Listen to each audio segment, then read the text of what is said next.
Alright, so welcome back to the Super Coach Nuff channel.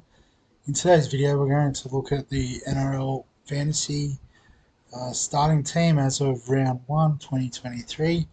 So team list Tuesday has just dropped and it's pretty exciting. There seems to be quite a bit of value around. So we're going to take advantage of that and as you see the team lined up here. I'll just try and fit everyone in. There we go, that's a bit better. Uh, yeah, definitely going for a bit of a guns and rookies type approach here. So I guess we'll start with the starting 13. So I've got Harry Grant there at hooker, and I also need to put the vice captaincy on him. So yeah, I mean, he's got the tackles and the runs from dummy half. Also the attacking upside with tries assists. So absolute machine at hooker. Hookers always seem to score well in NRL fantasy, and you'll probably be able to tell from the bench. I've loaded up a couple there as well. Um, so because of the value in other positions, I've actually gone quite big through the middle here. So pretty excited about this. So I've got Isaiah Yeo, Brandon Smith, and Cameron Murray. So initially I only had Brandon Smith with a couple of cheaper options in the middle. But as I said, other positions and the cheap options that have arisen there have sort of dictated that I had a bit of money in the budget and felt that maybe we could upgrade the forward bench options that we had, middle bench options I should say that we had.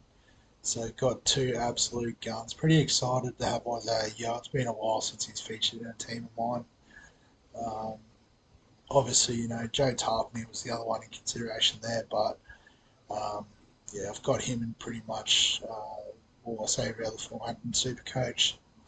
So yeah, decided to go with Yo just for something a bit different. On the edge, I've gone with Jermaine Hopgood and Matt Dury. So the Eels 1-2 there. Jermaine Hopgood obviously playing lock, so he will get middle status, you'd imagine, in a few weeks. If they don't do it straight away, I'm not 100% on top of NRL fantasy and how the positioning works.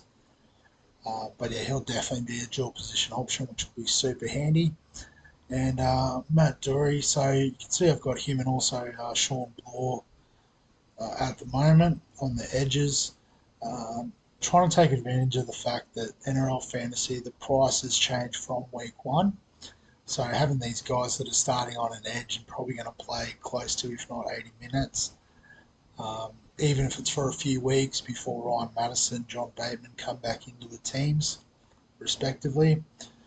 Um, by then they'll have made some cash, and we can use that to then start to push up towards more keeper options in that edge position, or I guess particularly in the edge position. Josh Schuster is going to be a good option to downgrade to once he's back from his injury. So in the halves, I've got Nathan Cleary and Tanner Boyd. Um, and so I guess the reason for that, you can see I've still got Nico Hines. Um, going to save a trade there with that one. Again, there's just so much value elsewhere that, yeah, I've just moved Boyd into the starting team, and I've got Hines there ready to go once he's back from his calf injury. So maybe sacrificing a couple of points, not starting someone like a Jerry Evans or a Munster. Um, but I think the trade will be worth more than that in the long run. So then to the centres, I've got Val Holmes. So going with, I guess, a keeper option there at the centre position. I guess traditionally it's not the highest scoring position when you compare it to the others. But Val Holmes does have a good run to start the season, and it's probably again saving a trade, having that person who will tick over the points. And I've got a couple of options that I can rotate through there as required on the cheaper scale. So partnering him up with Tommy Talau. So I guess just that cheap price, the fact that he's starting at centre and pretty well locked into that position. Might not sort of have the try scoring upside of someone like an Isaac Thompson or um, have that involvement like the Hammer at the Dolphins there. But I guess the way everything else panned out, you can see I've only got $5,000 left. I've gone, they're going to make more money a bit quicker, in my opinion. And so the wing fullback position as well, I've ended up going super light. So originally I went for the cheap fullback options. I've just gone for straight out and out cheap options. So Khan Pereira and William Warbrick, um, both on the wing, both starting for decent attacking sides. Definitely in the case of Warbrick. So should get some work and make some quick money for us, along with Nickel Clockstad. So playing fullback for the Warriors, he's always super involved. So he's sort of a potential luxury upgrade, but I'll definitely hold him for the longest time, I would have thought. So then to the bench, so I've got two hooker options there in Danny Levi and Sonny Luke. So Danny Levi is starting for the Raiders. How he splits the time with Tom Starling is a bit of a concern. But, if he gets 40, 50 minutes, he will make some money. So happy to sort of see how that plays out at this point. And Sonny Luke, obviously super cheap. Sounds like he's not going to start, but he'll play 50 minutes um, after the initial exchanges. Um, and so, particularly with his ability to carve up defences and stuff, he could make some quick money. Sean Bloor, we talked about with Matt Dury, taking advantage of the quick price rises. So got them starting on the edge, but sort of expecting to trade both of them out in the coming weeks. Hopefully Matt Dory can hold the spot once Madison comes back. Sean Lane is out a bit longer, so that's sort of why I guess he's starting. But really, he'll start anyway because he's the first game. Sean Bloor's later in the week anyway. And then so I've got Nico Hines there, sort of in that loophole position. Um, Again, I'm not 100% familiar with the loophole, but my understanding is if Kepi goes all right, he'll sort of take Hines' spot. If not, I can just switch over Udo Kamanu with Hines. I'll have to be quick about it though, just because the Sharks play the game after the Seagulls, if my memory serves me correct. Oh no, there's a 4:30 game in between, so a little bit of time to have a look and think about that. And then Katoa, so young half playing for the Dolphins, bottom dollar, so he'll make some money. Probably will play second fiddle to Sean O'Sullivan though, so not like a locked in sort of starting option, but hey, cheap is cheap. And Alamotti locked in starting centre for the Bulldogs, bottom dollar. He was always going to be the replacement option at centre if he got the run. And so he could even come into the starting side, to be honest. So I do have to make a decision on Talau or Alamotti. Guess leaning towards Talau because he's playing the home game at Leichhardt against the Tigers, but Alamotti does have the day game. So usually more conducive to attacking football. And he's on that left edge for the Dogs, so that's always exciting as well. So, yeah, in fact, I might even just pull the trigger on that for the purpose of the recording.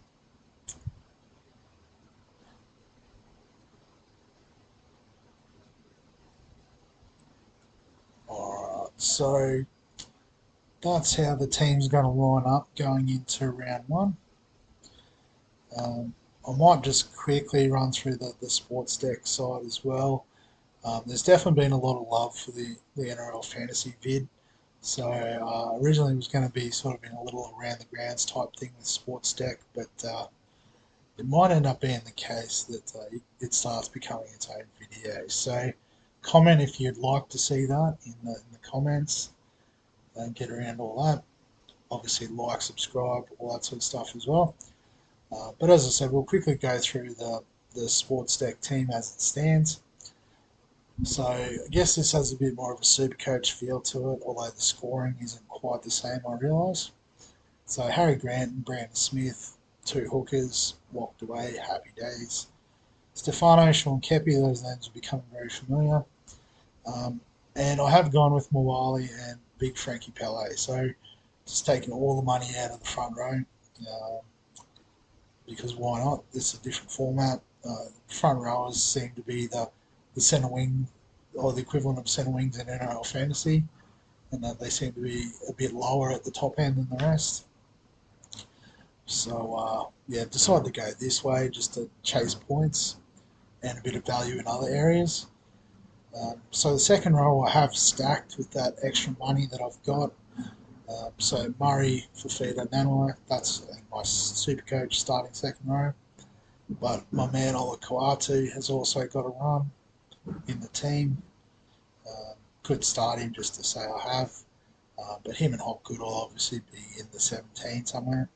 And I've gone with Sean Bloor on this one. So I think I went Matt Dury in Supercoach. So just splitting the difference there with Sean Bloor. He could end up becoming Dury. Or in fact, he could be someone else. I've got a bit of cash. Let's see who we can get for 370. That might be worth a shout. My boy Tom Eisenhuth not selected on the extended bench. That's a bit flat. I was hoping to get him in the centre wing spot. Lots of extended bench players through this price range. Jackson Ford is a starting option. Might be worth a look. I don't think I've got him in any other formats. Kasami Sala. So this is an interesting one. He's named to start for the Raiders, and he is dual position. So might even give him the nod. Don't know who's out for the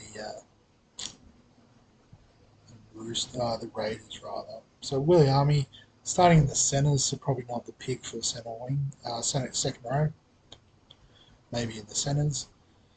Yeah, so Cartwright and Dury, same price, same team, same position. Yeah, not sure. I guess Sean Ball's there as well.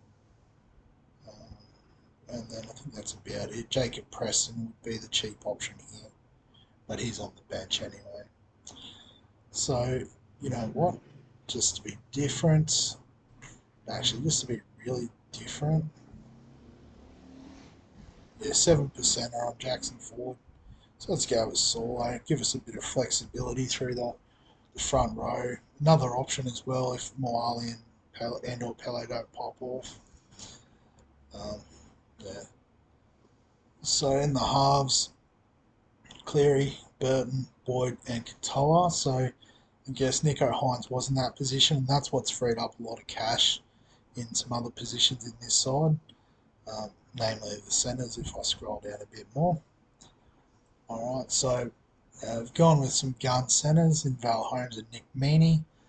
So Nick Meaney obviously playing fullback for the Storm. That's always a nice position to be in. Val Holmes got that sweet run for the Cowboys. And then got Taruva and Alamotti on the bench. I guess Taruva could become Isaac Thompson, Tommy Talau, but you know, someone who's going to be starting in the Panthers attack is always very nice to have. I couldn't actually find him in NRL fantasy. I think maybe he played a game or two and ended up being quite expensive. So I guess he's not bottom dollar, so that must be the case. And then the wing fullbacks, so I've gone with the cheap options, Khan Pereira and Warbrick, which means we're starting Nickel Clockstad alongside Tommy Turbo and Tedesco. And yeah, so that's the Sportsdeck team. Got a little bit of money to play with. Obviously, if Nico Hines comes back sooner rather than later at his price, you know, it's going to be probably someone like Kanola Kawatu might make way next week if he just happens to be on the bye. Could even be if, you know, one of these guys gets downgraded. It's not ideal, but I think all going to plan, we'll have to find a way to get Hines in the team. Maybe Matt Burton has to make way, which would be a bit sad. But yeah, probably that would be the most likely path. I reckon Nicho Hines plus a second rower, perhaps downgrade, would get us some Nicho Hines in the team. Alright, but we'll wrap the video up there. It's around the grounds done for week 1 of the season. Footy starts in a couple of days, or actually by the time this is out it's probably just about to start, so get very excited. As I said, feel free to comment on either team, or particularly if you want the NRL fantasy to be a standalone video. Like all the videos, subscribe to the channel would be amazing. And other than that, I'll see you in the next one.